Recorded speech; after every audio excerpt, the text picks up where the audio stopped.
Welcome to VLOGMAS, the podcast. My name is Winter, and I'm so glad that you have found your way over to my channel. So traditionally for VLOGMAS, people are, creating vlogs, and usually they're doing it every day from December 1st to the 25th. And it's a form of boosting your engagement on YouTube and creating more visibility for yourself on YouTube, as well as allowing your following, your subscribers, all your new friends to get to know you a little bit better. And as a channel that isn't really visually based, on this channel, I do a lot of reading of things. So I'm usually reading books. I have a Hoodoo book club where I am reading traditional spiritual text written by Black people about Hoodoo and about our ancestral practices. And in addition to that, I do have a podcast on Apple Podcasts that is in its third season, While We Wait, the podcast about abstinence, which beautifully brings us to what today's topic is on VLOGMAS, the podcast. On today's episode, the very first episode, the inaugural episode, I'm going to be discussing what it is that I have learned in my 3 years of abstaining from sex. Yes, you heard me correctly. It has been 3 years, so take a sip of water with me as we reflect on what that means. 3 years of abstaining from sex. So, the last 3 years, I have made the conscious decision to abstain from sex. And I like to tell people that the first year I abstained from sex, I didn't even mean to go a year.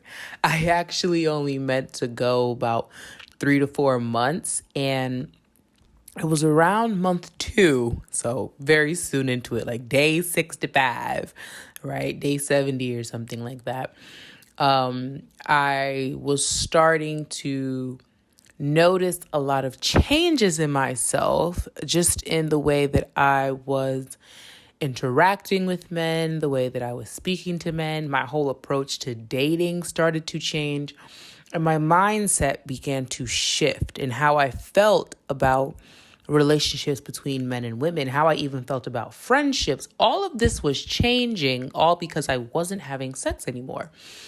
And that's when I said, okay, well, maybe I'll do this for a little bit longer. Maybe like 5-7 months. And then I found myself here at 3 years. And actually, once the new year comes around, 2022, it'll be the 4th year. So it'll have been 4 years. So I'll be in year 4 heading into year 5 in 2023. So it's been a long time. And I'm 24 years young. So it has been a long time that I have been abstaining from sex. And I will be honest with you all, I don't miss it. I thought I would miss it. And I'm not going to sit here and lie to you all. Yeah, in the first 90, 120 days, right? The first 3 to 4 months, you do miss it. But it's around, if you're doing a year, right? It's around maybe month 5 that you start to understand what you're missing isn't actually the performance or activity of sex. You're missing the emotional and physical intimacy of sharing space with a person in such a vulnerable way. As much as we try, and before I go into the next point, first of all, I want to say that my choice to abstain from sex was not religious at all. And it also wasn't one really born out of trauma or fear either. I honestly was just fed up with casual sex. I wasn't enjoying it anymore. My partners were great. Honestly, they were really all, really nice guys. But I was coming into this understanding of myself that I really am a monogamous person. I really do enjoy monogamy more. Sexual monogamy, romantic monogamy. I enjoy that more, and it fulfills me. And I wasn't giving that to myself. I wasn't being honest with myself. So I said, okay, I have to stop. Right? They tell you it's insanity to do the same thing over and over and to expect a different result. So I said, I have to stop being insane in my love life if I want different results. So what I was saying before, yeah, you don't really miss it. Like you start to miss it, but then you kind of get over it. And you start noticing patterns, right? You start to notice patterns and trends in people, in yourself, particularly around dating and sex and what pleases you and what doesn't please you and what you don't like and what you do like. And what I will say is that my abstaining from sex actually helped me strengthen my friendships more. You know, I really leaned into my friends, right? I was no longer depending on these men that I was being sexually intimate with for emotional intimacy and caregiving in the same way anymore. And as I was dissolving those relationships, and as they stood, right, it wasn't like I was like cutting people off and just being like, I'm abstaining now, bye, like forget you. No, like some of those men and I remained friendly, remained cordial, had conversations. One even began to abstain himself, so like, people evolve, things change. Some of us, we don't talk anymore, and that's that. But I obviously had to lean into my friends more because I wasn't really distracting myself with sex anymore. And you start to question a lot of choices you made. And for me, it wasn't in a bad way. It wasn't like I was like, oh, I'm questioning my behavior because I'm regretting my behavior. No, I was questioning my behavior because I wanted to understand in what ways was I conditioned to think that the things that I were doing were reflective of true love and intimacy and caregiving, right?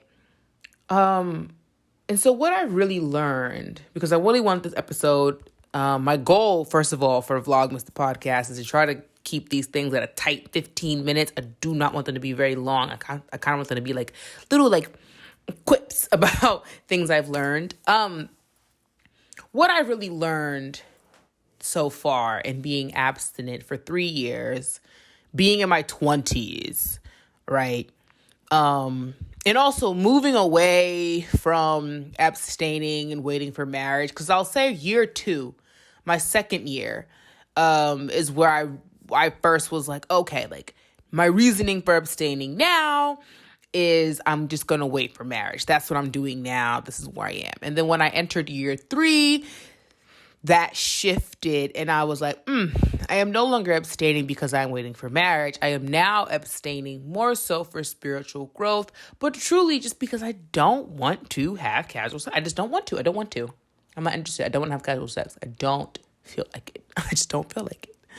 And in my podcast on Apple, I go into greater detail about what I've learned spiritually and emotionally and what abstaining has done for my spiritual and emotional wellness. But back to the point, what I really, really learned, like the one true lesson I'll say that I've gotten from abstaining for 3 years is that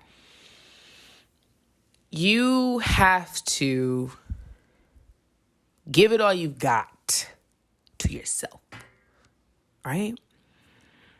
You gotta know what you like. You have to know who you are, mind, body, and soul.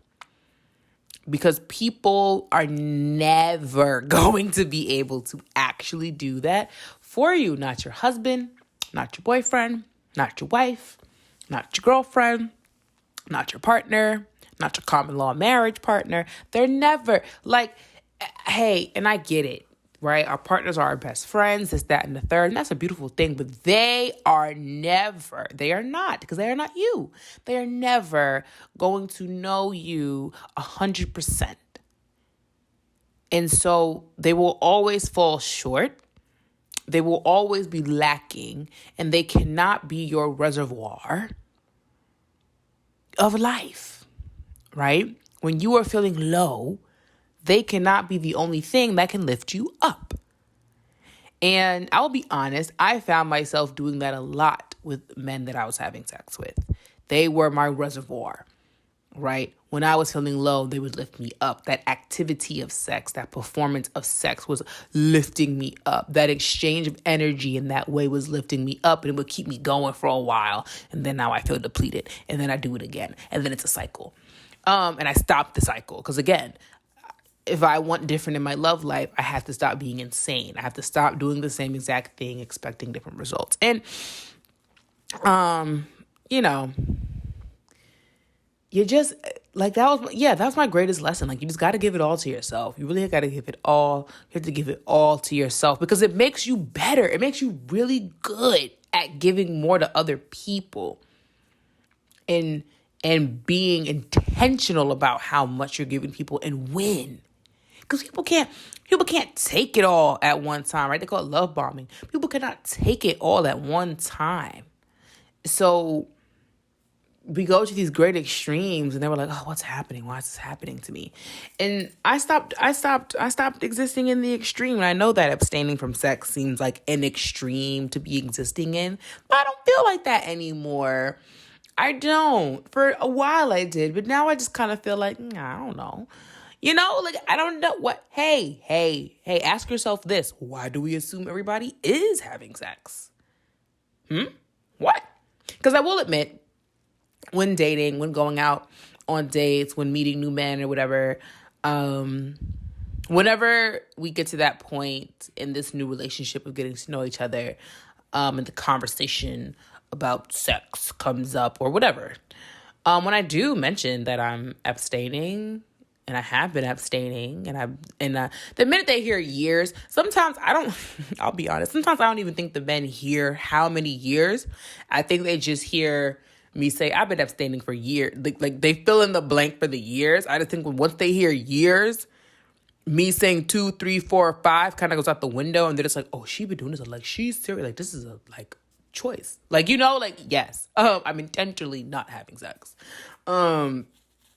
You know, it does. I've definitely had the men who take it as a challenge and think like, oh, they can get me to change my mind. It's like, boy, bye.